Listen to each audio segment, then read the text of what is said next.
Roosevelt Lake, located in Arizona, has experienced a remarkable turnaround in recent months, bouncing back from a prolonged period of drought. The arrival of wet weather has been a game changer, bringing much-needed relief to the region's water supply. On May 16, 2023, an impressive event took place at Roosevelt Dam, as approximately 650 million gallons of water were spilled from the reservoir in just one day. This significant release served as a visible demonstration of the improved water levels and the positive impact of the recent rainfall. Currently, Roosevelt Lake stands at an impressive 97% of its total capacity, leaving only a mere 2.7 feet to reach its full pool. The lake's rapid recovery is a testament to the power of nature and the resilience of the local ecosystem. To manage the ongoing snowmelt season and ensure the sustained recovery of the lake, careful releases of water are being implemented. These measures aim to strike a balance between maintaining optimal water levels and preventing potential overflow. The progress seen at Roosevelt Lake not only signifies a remarkable shift in its water levels, but also brings hope to the surrounding communities.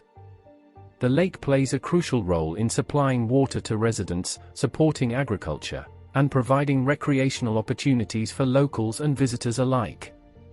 The recent recovery of Roosevelt Lake serves as a reminder of the importance of water conservation efforts.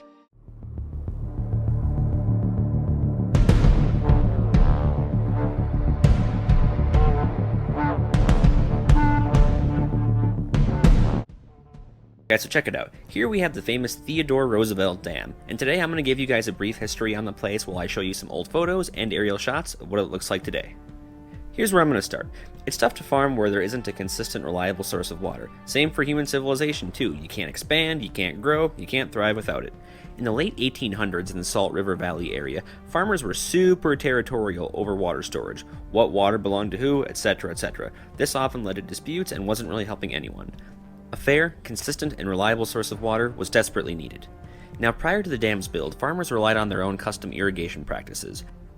They also took advantage of reopening a lot of old irrigation canals that were originally built by the Hohokam Indians between 600 AD and 700 AD. The Hohokam Indians were a group of Native Americans that settled in the Salt River Valley, and because of their canals, they were able to service over 100,000 acres of arid desert land. And keep in mind, this was before any industrial technology, too. It was considered one of the largest and most sophisticated irrigation networks ever created.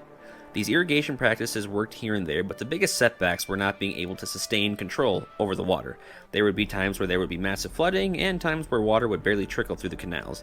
Getting your hands on good old H2O was like trying to get your hands on a PS5. Some were able to get it, and others got the shaft. You know who you are. You know. Anyways, this is where my main man Theodore Roosevelt comes into play.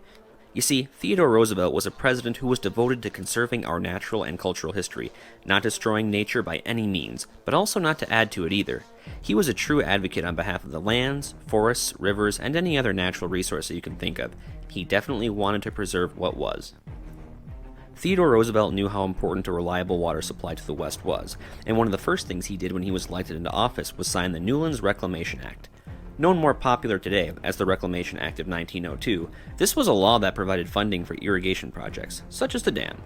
Now, before government would end up committing to financing and building the dam, they needed to be guaranteed repayment.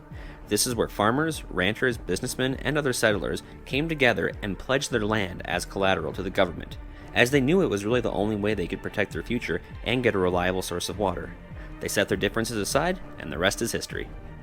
Preparation for the dam really began in 1903. This included things such as establishing a roadway from Mesa to the town of Roosevelt.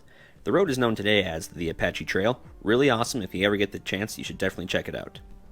Also providing housing for all laborers, contractors, engineers, and other government officials. And last but not least, providing a little bit of a community. Other buildings that were built such as a post office, general stores, a school, church, restaurant, drugstores, and heck, even a bowling alley. It took a while to get a town started and machinery and supplies to the area where they needed to be, but once they did, they were able to start construction. Stones that were used in the creation of the dam were actually cut straight out of the canyon walls. They were lifted into place via block and tackle and pulled along by a cable. And the first stone was laid in place on September 20th, 1906. Now, heroic efforts of all those involved in this project did not go unpunished. After they got the first stones set in, they started to move at a really good pace and had an end date in mind. But Mother Nature had other plans. You see, there were actually multiple times where as soon as they would make a little bit of progress, floods would actually wash out all the work that they had done. Pissed off a lot of people. Now, the first time this happened, they actually had anticipated it and were actually able to get all of the equipment out in time so that way it wouldn't be washed down the river. The second and third time, though, they weren't so lucky.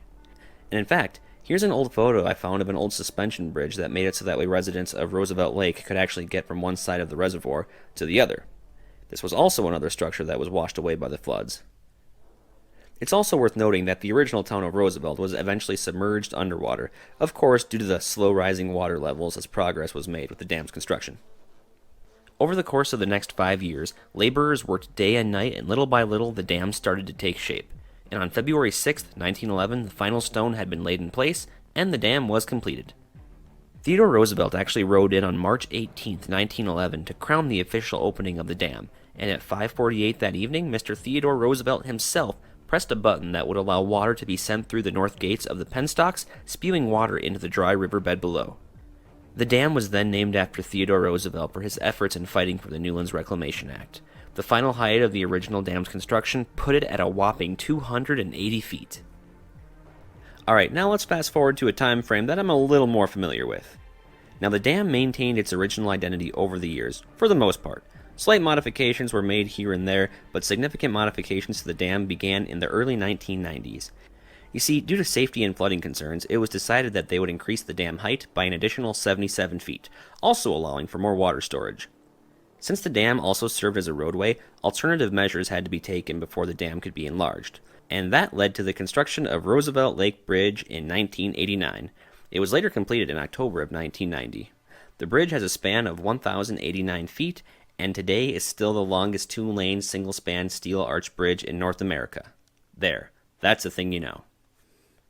Here's a photo from the book I'm reading on the history of Roosevelt Dam. This picture here actually shows the old route that actually went over the dam prior to the bridge's construction. Now, once the bridge was completed, they were actually able to get cracking on the dam. Modifications to the dam began in spring of 1991 and were completed by April of 1996. The new height of the dam today sits at a whopping 357 feet, which makes it about half the size of Hoover Dam. Today you can still check out the bridge and dam. It's super easy to get to, and there is 2 separate parking areas where you can get out to get some pretty cool pictures of the dam and bridge themselves. This one right here is where you can park and get out to take pictures of the bridge, and once you're done snapping your selfies for the gram there, spectacular sight. I've been there many times and it never gets old.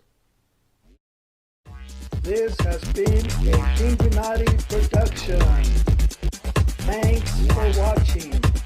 If you'd like to support the channel, links are in the description.